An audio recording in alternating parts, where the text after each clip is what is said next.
Evening snack లాగా ఇక్కడ mummy అయితే స్వీట్ కార్న్ వడలు చేస్తున్నారు. దానికోసం అని చెప్పి చక్కగా స్వీట్ కార్న్ని ఒలుచుకొని కడిగి ఒక గిన్నెలో అయితే పెట్టుకున్నారు.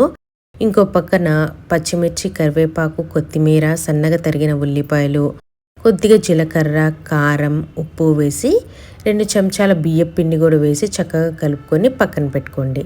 తర్వాత ఈ కడిగిన స్వీట్ కార్న్ని మిక్సీలో కచ్చా పచ్చాగా నూరుకోవాలి. కొంచెం కూడా వాటర్ వేయొద్దు. స్వీట్ కార్న్లో ఉన్న వాటరే సరిపోతుందన్నమాట.